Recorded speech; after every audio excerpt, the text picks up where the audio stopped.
ഹൈക്കോടതിക്ക് മുകളിൽ പറക്കുന്ന ഉദ്യോഗസ്ഥരാണ് പലപ്പോഴും ഇവിടെ പ്രശ്നം സൃഷ്ടിക്കുന്നത്. അവർ ഹൈക്കോടതിയേക്കാൾ കൂടുതൽ ജാഗ്രത കാണിക്കുന്നതാവട്ടെ സ്വന്തം കീശ വീർപ്പിക്കാനോ അല്ലെങ്കിൽ വ്യക്തിപരമായി വിരോധം തീർക്കാനോ ആയിരിക്കും. കഴിഞ്ഞ ദിവസം വയനാട് ഒരു ഡെപ്യൂട്ടി കളക്ടർ നടപടി നേരിട്ടപ്പോൾ അവർ നൽകിയ വിശദീകരണം കേട്ടതുകൊണ്ടാണ് ഇങ്ങനെയൊക്കെ പറയുന്നത്. പ്രസ്തുത ഉദ്യോഗസ്ഥ കൈക്കൂലിക്കാരിയാണ് എന്നൊന്നും ഞങ്ങൾ അവകാശപ്പെടുന്നില്ല. അല്ല എന്ന് പറയാൻ ഞങ്ങളുടെ കയ്യിൽ തെളിവുമില്ല. അതുകൊണ്ട് തന്നെ അത് ഞങ്ങളുടെ ചർച്ചാ വിഷയവുമല്ല. പക്ഷെ അവരുടെ മുന്നിൽ 4 വർഷങ്ങളായ ഫയലുകൾ വരെ തീർപ്പാകാതെ കിടക്കുന്നു എന്ന് പറയുന്നത് ഗുരുതരമായ ഒരു സ്ഥിതിവിശേഷം തന്നെയാണ്. സസ്പെൻഷൻ ആധാരമായ വിഷയം കേവലം ഒരു 10 സെന്റ് സ്ഥലത്തിന്റെ തരം മാറ്റുവാനുള്ള അപേക്ഷ ഹൈക്കോടതിയുടെ ഉത്തരവുണ്ടായിട്ടും നിരസിച്ചതിന്റെ പേരിലാണ്. ഇവരൊക്കെ എന്താ ഹൈക്കോടതിക്ക് മുകളിലാണ്? ഹൈക്കോടതി ദിവസങ്ങളോളം അതിന്റെ നന്മ തിന്മകൾ ഇരുവശത്തു നിന്നും കേട്ടതിനു ശേഷമാണ് തരം മാറ്റി നൽകാനുള്ള ഉത്തരവ് നൽകിയിരിക്കുന്നത്. തുടർന്ന് അപ്പീൽ പോകാൻ സാധ്യതയുണ്ടോ എന്ന് ഡെപ്യൂട്ടി കളക്ടർ അന്വേഷിക്കുന്നു. അതിന് സാധ്യതയില്ല എന്ന് മറുപടി നൽകിയിട്ടുണ്ട് എന്നാണ് അറിയാൻ കഴിഞ്ഞത്. ഹൈക്കോടതിയുടെ ഉത്തരവിന് മുകളിൽ അവർക്ക് അപ്പീൽ പോകാമായിരുന്നു.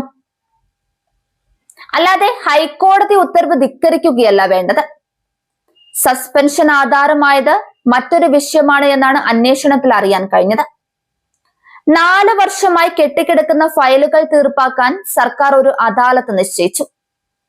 അദാലത്തിന് മുന്നോടിയായി കെട്ടിക്കിടക്കുന്ന ഫയലുകൾ വിളിച്ചപ്പോൾ ഈ ഡെപ്യൂട്ടി കളക്ടർ ഫയലുകളിൽ ഭൂരിപക്ഷവും കൃഷി വകുപ്പിന്റെ അഭിപ്രായം അറിയാൻ എന്ന് പറഞ്ഞ് കൃഷി വകുപ്പിലേക്ക് അയച്ചു കൊടുത്തു. അതോടുകൂടി അവിടെ കെട്ടിക്കിടക്കുന്ന ഫയലുകളുടെ എണ്ണം ഗണ്യമായി കുറഞ്ഞു. അവരുടെ തടി സംരക്ഷിക്കാൻ അവർ ചെയ്ത ഈ തട്ടിപ്പ് മുകളിലുള്ളവർ കണ്ടുപിടിക്കുകയും ശക്തമായ രീതിയിൽ താക്കീത് നൽകുകയും ചെയ്തിരുന്നുവെന്നാണ് അറിയാൻ കഴിഞ്ഞത്. ഇവരുടെ ഒരു പ്രധാന ഹോബി ഏതെങ്കിലും പരാതിക്കാരൻ അവരുടെ മുന്നിൽ വന്നിരുന്നാൽ ആരെയെങ്കിലും ഫോൺ ചെയ്തുകൊണ്ട് മണിക്കൂറുകൾ ഇരിക്കും. പരാതിക്കാരൻ പരാതി ബോധിപ്പിക്കാതെ നാണം കെട്ടി ഇറങ്ങിപ്പോകുന്നത് പലപ്പോഴും കാണാൻ സാധിച്ചിട്ടുണ്ടെന്നാണ് സഹപ്രവർത്തകർ പറയുന്നത്. അതിലും വലിയ ക്രൂരത ഏതെങ്കിലും പൊതുപ്രവർത്തകൻ കാണാൻ വന്നു എന്നറിഞ്ഞാൽ വാതിൽ അകത്തുനിന്ന് പൂട്ടി ഉള്ളിലുള്ള മറ്റൊരു വാതിലിലൂടെ പുറത്തേക്ക് പോകും.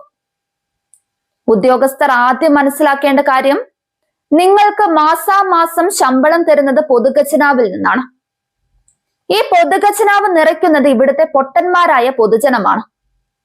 അവർ ഉള്ളി മേടിക്കുമ്പോഴും മല്ലി മേടിക്കുമ്പോഴും പല്ല് തേക്കുന്ന പേസ്റ്റ് മേടിക്കുമ്പോഴും സർക്കാരിലേക്ക് അടയ്ക്കുന്ന വിധവയുടെ ചില്ലിക്കാശ് കൊണ്ടാണ് നിങ്ങൾക്കെല്ലാം കാലാകാലം സർക്കാർ എണ്ണി തരുന്നത്.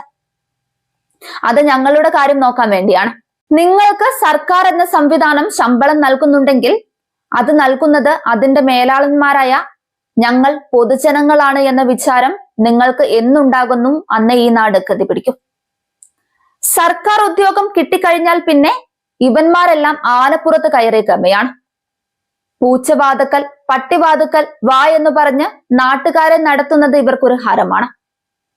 ഇതിലുപരി PSC നിയമനം എന്ന് പറഞ്ഞാൽ കൈക്കൂലി മേടിക്കാനുള്ള അവകാശം തീരെഴുതി കിട്ടിയതാണെന്നാണ് ഇവന്മാരുടെയൊക്കെ ധാരണ.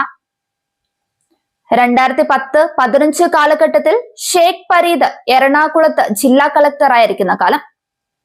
അന്ന് എറണാകുളത്ത് വില്ലേജ് ഓഫീസർ ആയിരിക്കുന്ന ഒരു ബിരുദൻ 6 കോടി രൂപയുടെ വസ്തു മേടിച്ച് പോക്കുവരവിന് ചെന്ന് ആളോട് പറഞ്ഞത് 6 ലക്ഷം രൂപ കൈക്കൂലി വേണമെന്നാണ്.